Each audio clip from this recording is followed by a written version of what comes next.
Apa PowerPoint saya sudah bisa tampil, teman-teman? Sudah, Pak. Baik, terima kasih. Selamat pagi semuanya. Mudah-mudahan semuanya senantiasa diberikan kesehatan dan juga semangat gitu ya dalam menjalani perkuliahan atau belajar meskipun kita masih belum bisa bertemu, karena memang idealnya mata kuliah praktikum seperti ini kita bisa langsung ketemu di lab untuk membahas beberapa hal terkait tentang skill, tentang bagaimana cara membuatnya. Tapi nggak masalah, kita akan coba jalani untuk mendapatkan pengetahuan yang maksimal yang bisa kita dapatkan. Baik, pada pertemuan APSI kali ini kita akan coba membahas tentang use case. Use case. Jadi use case ini adalah sebuah pemodelan untuk memodelkan proses.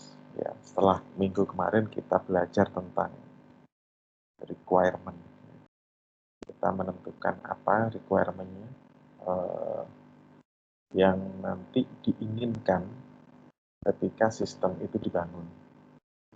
Nah, kemudian dari requirement itu akan diturunkan menjadi proses modeling untuk memodelkan proses. Untuk mewujudkan requirement yang sudah kita definisikan, itu dibutuhkan proses apa saja. Nah, dibutuhkan proses apa saja sebenarnya yang harus dilakukan, kemudian siapa aktornya, siapa yang melakukannya, dan kemudian dari proses itu dia akan menghasilkan apa. Nah, pemodelan use case ini secara umum banyak digunakan ya, tidak hanya dalam konteks APSI, tapi dalam pemodelan sistem apapun. Ketika kita sedang merancang sistem, kita tentunya akan melakukan identifikasi ini bisnis prosesnya apa saja yang akan berlangsung. Kemudian dari situ siapa yang melakukan, siapa yang bertanggung jawab, dan berikutnya adalah apa yang akan dihasilkan dari bisnis proses itu. Kemudian kita akan belajar use case dan use case diagram. Ini adalah dua hal yang berbeda. Jadi use case itu adalah text based ya, semuanya berbasis teks. Sedangkan use case diagram kita berarti menggunakan diagram, kita menggunakan notasi-notasi khusus. Kemudian kita juga akan belajar tentang bagaimana membuat use case ya, dan juga use case diagramnya. Nah, apa sebenarnya kata kunci yang saya dapatkan dari buku Alan Dennis, bahwa pertama kita bahas use case. Use case itu adalah text-based method. Jadi dia hanya metode yang text-based, yang hasilnya itu berupa teks, berupa tulisan. Di mana tulisan itu menjelaskan dan mendokumentasikan kompleks proses. Jadi dia akan mencatat semuanya, akan mendokumentasikan dan juga memodelkan bisnis proses yang itu kompleks, yang saling berkaitan. Kemudian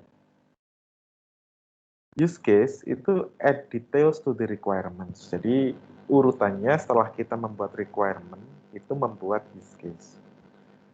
Jadi misalnya ada requirement, sistem ini harus bisa, misalnya contoh minggu lalu adalah cek saldo ATM. Maka dalam use case kita harus menjelaskan bagaimana proses untuk cek saldo ATM itu. Ya, apakah dia harus menginputkan PIN? Apakah ada verifikasi PIN? Bagaimana jika ternyata PIN-nya salah? Ya. Kemudian dari situ berapa waktu yang dibutuhkan ketika setelah menginputkan PIN sampai kemudian saldonya muncul. Ya, jadi detail-detailnya semuanya itu terangkum di dalam use case. Kemudian sistem analis kita, ya, kita ini itu work with users to develop use case. Jadi kita itu menggunakan use case itu ketika bersentuhan dengan customer, mohon maaf, dengan users. Jadi ketika to be sistemnya itu ada, ya kemarin kan kita di dalam menentukan requirement itu kan ada as is, ada sistem yang berlaku saat ini. Kemudian kita gali sistem itu menggunakan 3 teknik, ada automation, ada improvement, dan ada re-engineering. Setelah itu akan muncul gambaran tentang sistem ini mau kita apakan, sistem baru ini kita apakan. Nah, dari situ kita akan mendevelop use case. Use case itu berarti kita akan berkeliling kepada setiap user sistem yang baru atau yang kita inginkan. Kemudian dari situ kita gambarkan apa yang harus dilakukan oleh user ini ketika dia bersentuhan dengan sistem. Apa tanggung jawab usernya? Ya, dia bersentuhan dalam proses mana saja. Kemudian develop proses and data model. Jadi kita akan selain memodelkan proses, ya kita akan mulai mengidentifikasi data-data apa saja yang akan muncul. Ya. Menggunakan, maksudnya dari proses itu kan berarti kita sedang berinteraksi dengan input, kemudian kita proses dan mengeluarkan output. Dari situ akan muncul data-data apa yang dibutuhkan sebagai input dan data apa yang dikeluarkan sebagai output dan siapa konsumennya. Kemudian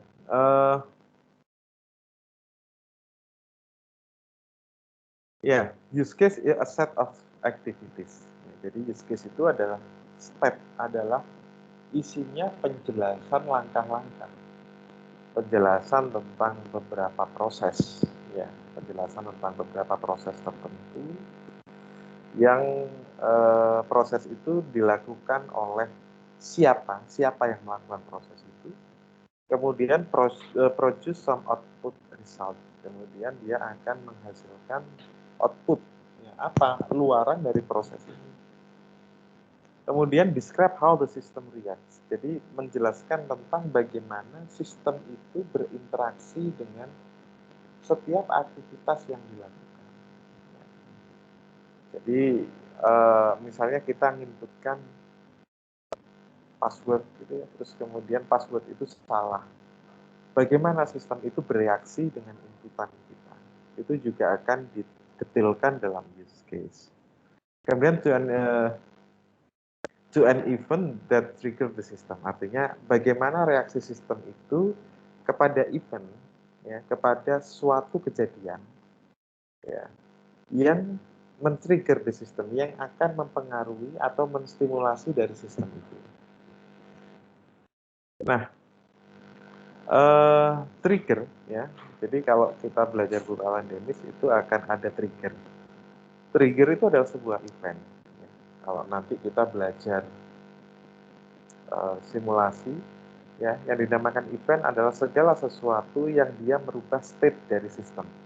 Jadi sistem itu awalnya diam, ya, dia tidak bereaksi apapun. Akan tetapi ketika ada sesuatu yang dinamakan event masuk ke dalam sistem, maka sistem itu akan bekerja.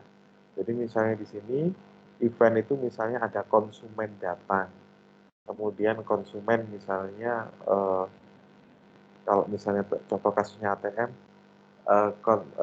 customer memasukkan kartu ATM ke dalam mesin ATM. Itu adalah trigger, ya. Itu adalah event. Ya, artinya di sini pemodelan yang kita lakukan itu berarti ya event driven. Jadi setiap ada kejadian apapun, setiap ada event apapun, kita akan memodelkan bagaimana reaksi dari sistem itu. Nah, Kemudian yang tadi saya katakan bahwa di dalam use case ini ya, yang masih text based, kita akan belajar bagaimana sebenarnya respon dari sistem itu kita mencoba mendetailkan terhadap setiap event yang berinteraksi dengan sistem. Ya. Nah, kemudian kita bahas tentang use case diagram. Sekali lagi, awalnya adalah use case, ya, itu text based. Kemudian yang kedua adalah use case diagram. Ya. Ini adalah kelanjutan dari use case. Jadi setelah kita membuat use case yang text based, kita akan mencoba untuk mendiagramkan. Kita bentuk diagram. Apa isinya di dalam use case diagram? Itu ada actor, ada use case itu sendiri, kemudian ada relationship, ya, ada hubungan antara bisnis proses dengan aktornya, kemudian ada sistem boundary-nya untuk membatasi sistem itu. Kemudian berikutnya ada activities, ya, yang apa yang harus dilakukan ketika kita membuat use case diagram. Ya tentunya pertama kita menentukan sistem boundary-nya dulu. Apa batasan-batasan sistem ini dari aktivitas ini. Kemudian find the actors. Kemudian find the use case. Ya, kemudian kita akan membuat beberapa skenario-skenario. Baik. Nah, kita akan membahas komponen dari use case ya. Membahas komponen dari use case. Use case diagram maksud saya. Di situ ada actor. Apa actor ini?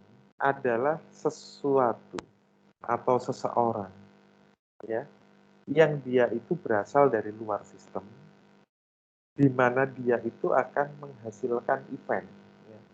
Dia itu ketika masuk ke dalam sistem akan mempengaruhi sistem. Ya. Kemudian use a stick person to represent actors. Ya. Dia menggunakan stick person. Jadi seperti saya munculkan di sini, dia menggunakan lambang notasi orang tapi dalam bentuk stick ya, stick person. Ya.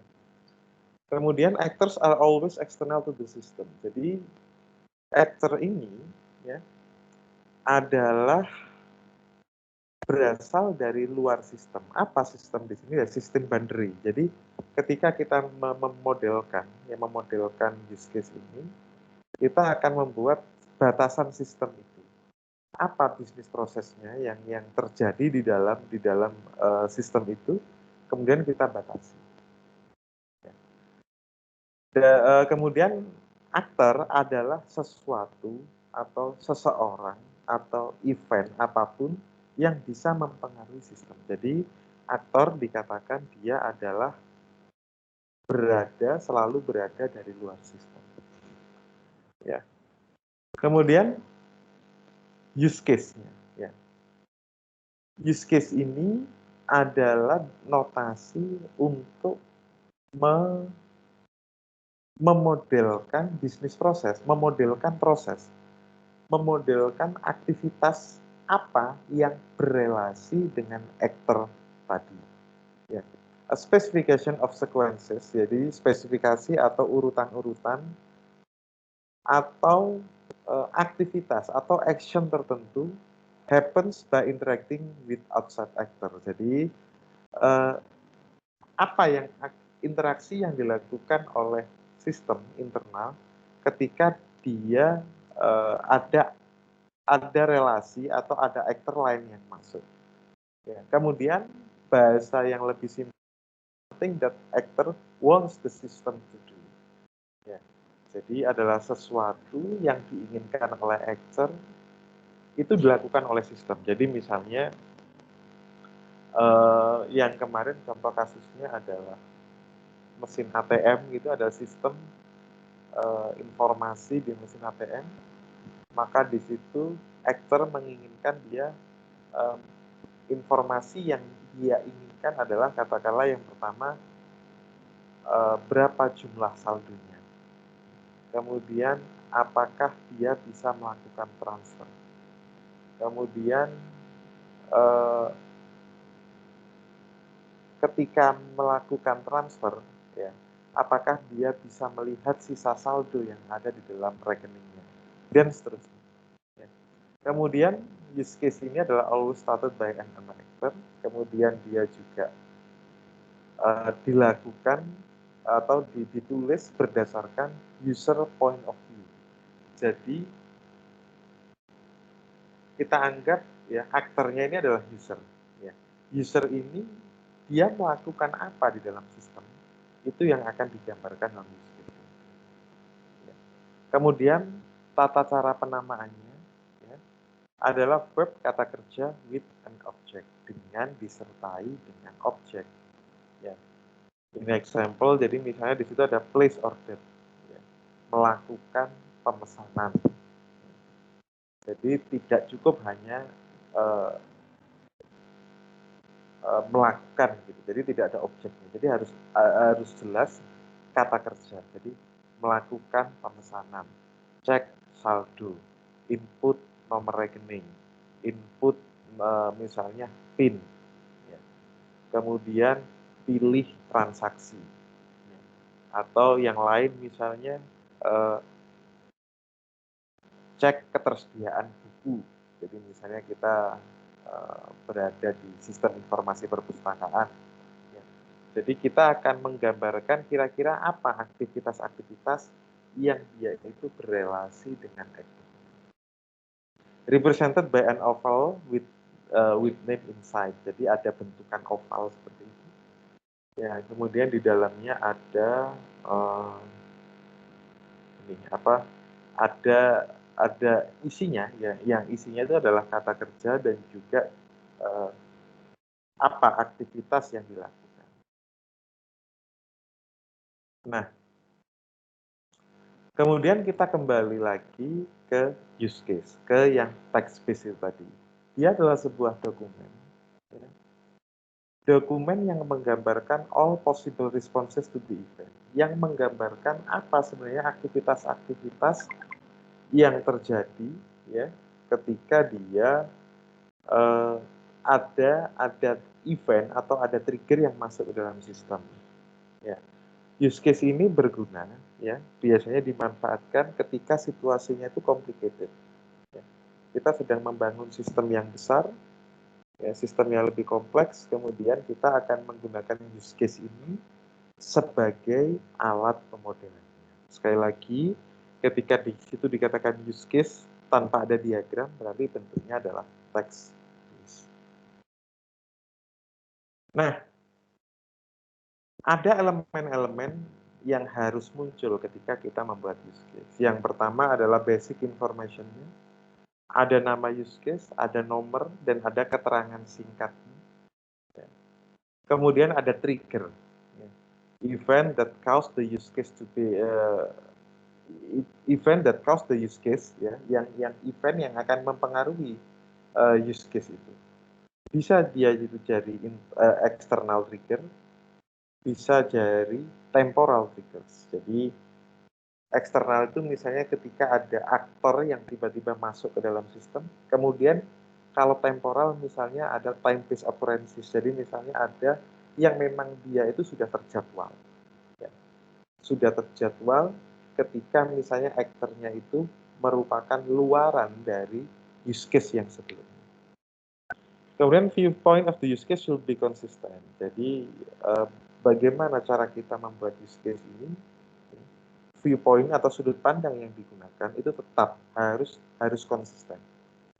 Konsisten itu artinya kita misalnya kita melihat dari satu sudut pandang konsumen, ya. Konsumen ini berarti ya nanti ketika nanti kita membuat use case yang lainnya, ya sudut pandang yang digunakan di mana konsumen itu menjadi misalnya kita jadikan main actor, dia harus tetap jadi main actor. Nanti dalam prakteknya kita akan coba bahas. Kemudian major inputs and outputs. Sekali lagi, use case ini digunakan untuk memodelkan bisnis proses. Kita akan belajar untuk mengidentifikasi input dan juga menghasilkan output. Misalnya inputnya berupa data, data apa yang dibutuhkan, dari mana kita mendapatkan data itu, kemudian destinasi dari outputnya. Jadi outputnya berupa informasi apa, siapa yang akan memanfaatkan dari dari output itu. Kemudian detailnya step perform. Jadi aktivitas-aktivitas apa saja yang akan dilakukan di dalam. Ya, kemudian dari situ apa skenario-skenario yang terjadi. Ya. Nah, ini adalah use case yang saya ambil dari buku Alan Dennis. Nanti kalian bisa lihat contohnya di dalam buku itu. Ya, di sini adalah use case name. Patient makes change or cancel appointment. Di dalam buku Alan Dennis disebutkan bahwa ada satu sistem informasi untuk klinik atau untuk rumah sakit. Ya. Pertama, kita memodelkan satu bisnis proses, di mana bisnis proses itu menjelaskan tentang bagaimana pasien, customer, itu bisa melakukan proses janjian, ya, atau kemudian dari situ dia bisa merubah appointment-nya atau bahkan bisa membatalkan. Ya, di situ disebutkan primary actor-nya.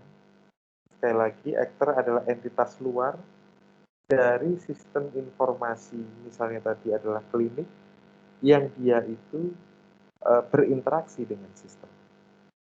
Short description, ya. Kemudian ada penjelasan singkatnya. Use case ini menjelaskan bagaimana kita membuat janji, ya, atau bagaimana kita bisa melakukan perubahan ketika proses appointment sudah terjadi. Kemudian dari situ kita akan melakukan editing atau bahkan meng-cancel janji. Ya, tipenya eksternal karena di situ pasien berasal dari luar sistem. Ya. Kemudian major inputnya, ya. Di situ ada patient name dan address, nama, alamat pasien. Ada patient information, informasi pasien. Ada unpaid patient bills. Ada informasi tentang tagihan pasien, ya. Kemudian tipe appointment, kemudian existing appointment yang sedang berlaku saat ini. Kemudian appointment jadwal yang diinginkan, gitu ya. Kemudian dari situ pasien juga akan bisa melihat apa maksudnya ketersediaan, misalnya ketersediaan dokter. Dari situ inputnya kemudian akan dibuat outputnya. Akan dibuat outputnya, apa output dari use case ini? Apa output dari bisnis proses ini? Yang pertama adalah status dari pasien. Yang kedua adalah appointment-nya yang final, yang fix. Ketika dia meng-cancel atau dia mengedit, maka akan ada jadwal baru. Kemudian ada new appointment dan appointment konfirmasi. Ada konfirmasi. Nah, bisnis proses ini akan ada destination-nya. Jadi ada output ini dimanfaatkan oleh siapa. Yang pertama misalnya data tentang pasien status, dia akan dimanfaatkan oleh resepsionis. Kemudian data tentang appointment, tentang jadwal terbaru, dia akan mempengaruhi appointment calendar. Ya, kalender appointment. Intinya adalah kita mengolah input menjadi output. Nah, bagaimana cara pengolahannya? Ya, bagaimana aktivitas yang terjadi itu muncul di ini major step perform. Ya, jadi di situ pertama pasien mengkontak office regarding appointment. Ya. Pasien akan menghubungi klinik tersebut terkait dengan jadwal. Ya. Ini yang tadi saya sebutkan di awal bahwa viewpoint, sudut pandangnya itu harus konsisten. Ketika kita tentukan di use case ini, ya, itu primary actor-nya adalah pasien, berarti ya yang menjadi subjek dalam use case ini, dia akan pasien terus dari sudut pandang pasien. Kemudian pasien provide receptionist with name and address. Pasien akan datang kepada resepsionis, yang dia akan menjelaskan nama dan alamat. Kemudian informasi yang berkaitan dengan langkah itu adalah nama dan alamat. Ya. Kemudian resepsionis validate that patient with patient records.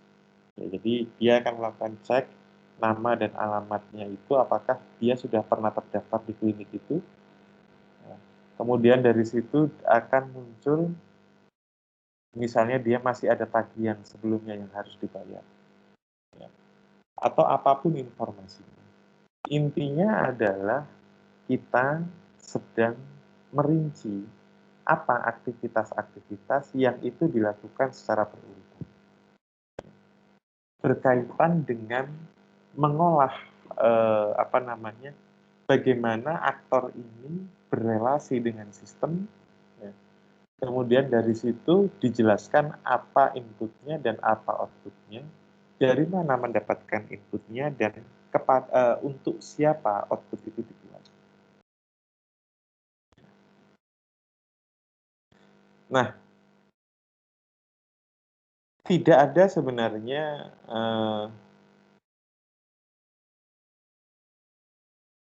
format yang standar, ya. Saya ini mengumpulkan dari beberapa textbook yang tadi itu saya ambil dari buku Dennis. Ini saya ambil dari dari textbook yang lain, ya. Ada contoh-contoh use case lain yang intinya secara umum sama. Yang pertama adalah nama. Ya, di situ adalah use case-nya, namanya adalah memanage keranjang belanja. Basket di sini artinya keranjang belanja. Ada ID-nya. Siapa aktor utamanya adalah customer. Ya. Kemudian di situ ada preconditions. Jadi apa yang diasumsikan atau apa yang harus ada ketika use case ini sedang dijalankan. Ya. Di sini contohnya ada shopping basket contents are visible, jadi orang bisa melihat keranjang belanjanya. Ya. Kemudian flow of events-nya, jadi langkah-langkahnya, aktivitasnya sama sebenarnya dengan format yang sebelumnya. Intinya adalah kita akan menjelaskan tentang apa aktivitas utamanya. Kalau format di buku ini, dia sangat-sangat detail. Ya. Ada nama, ada ID, ada important levelnya, ada tingkat kepentingannya. Tapi di format yang lain, ya, itu dia disederhanakan seperti ini. Tapi intinya sama, ya, intinya adalah sama. Jadi misalnya di sini the use case start when the customer select an item from the basket. Jadi use case ini dimulai ketika customer mulai mengklik atau melihat keranjang belanja. Ya. Jadi jika customer select delete item, jika customernya itu melakukan delete, maka sistem remove the item from the basket. Jadi sistem itu akan menghilangkan barang yang dimaksud dari keranjang belanja dan seterusnya. Kemudian post condition. Jadi di sini adalah kondisi-kondisi. Ini yang ada di buku Alan Dennis yang terbaru yang kita miliki bersama. Itu ada pre-condition dan post-condition. Jadi sebelum proses itu seperti apa, dan setelah proses itu jadinya seperti apa. Dalam contoh kasus ini, the basket contents have been updated. Ya, jadi keranjang belanja sudah di-update. Nah, ada beberapa skenario-skenario. Ya.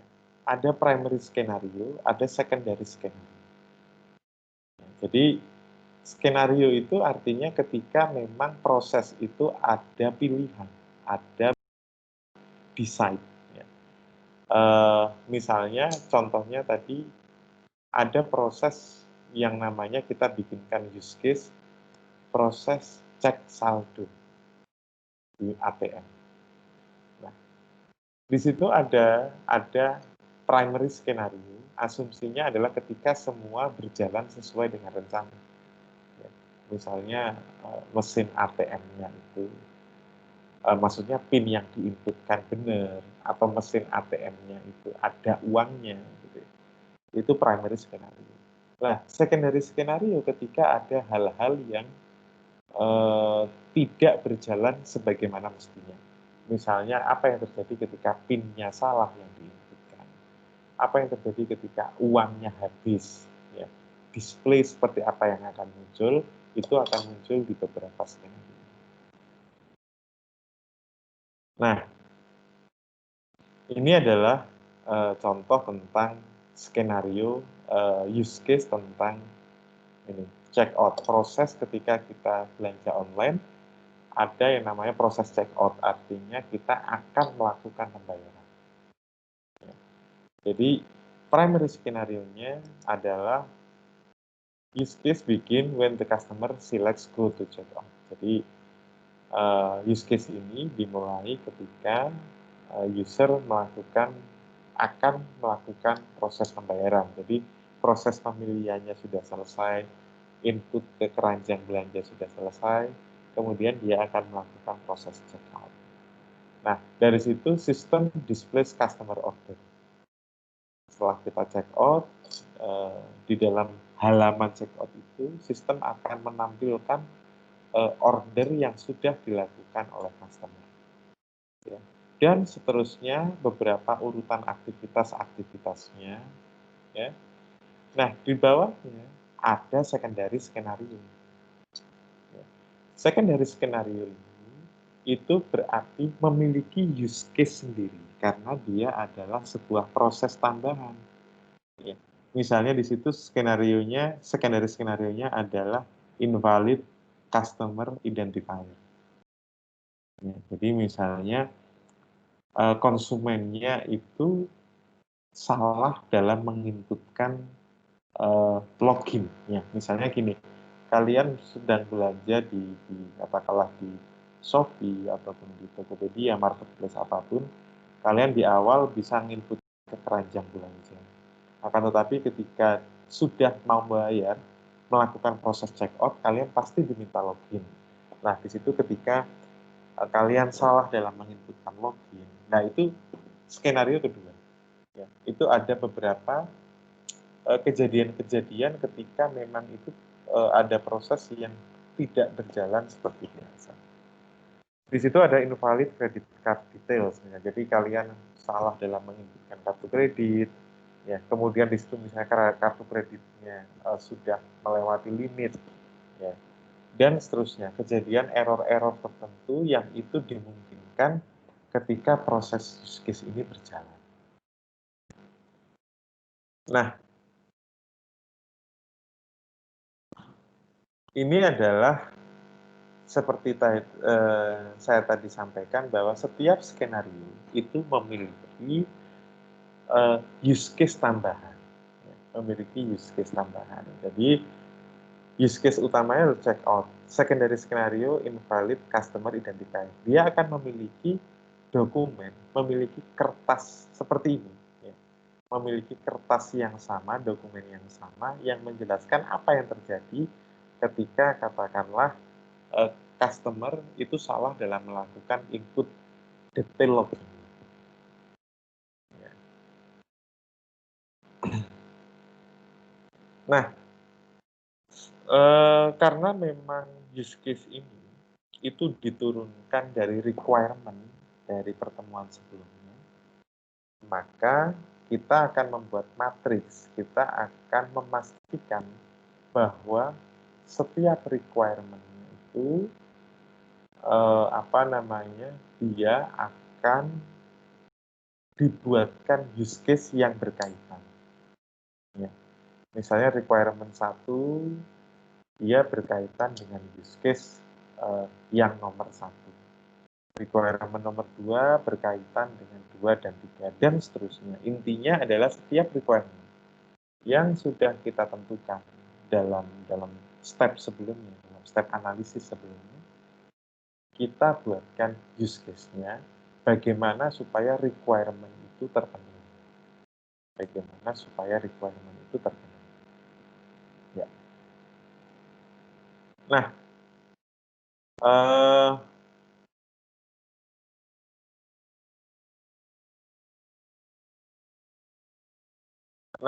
ini adalah salah satu contoh, ya, salah satu contoh use case-nya. Ya. Misalnya ada requirement definition, system produce route de-icing schedule. Dia misalnya sistem itu akan membuat penjadwalan untuk proses de-icing gitu ya, untuk proses apa de-icing itu ketika awalnya beku dia coba untuk dilumerkan, dicairkan. Ya. Kemudian berikutnya ada event yang berkaitan dengan requirement itu.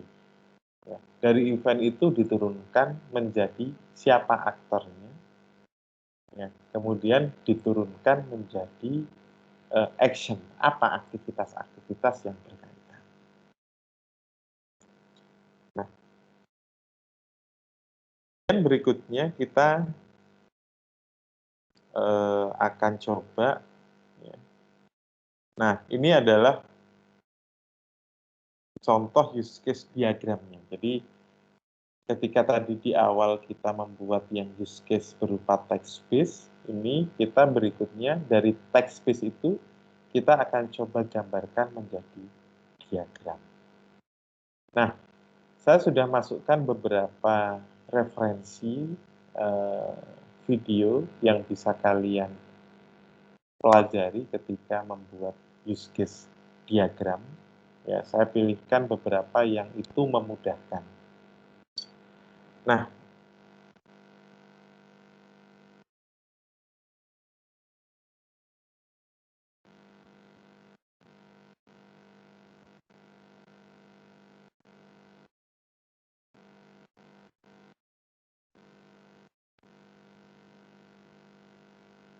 dari sampai sini teman-teman mungkin ada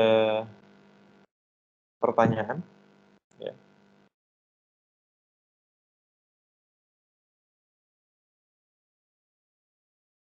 Karena memang kita ini ya, maksudnya nggak megang langsung, jadinya tidak segera kebayang gitu ya. Jadi kita akan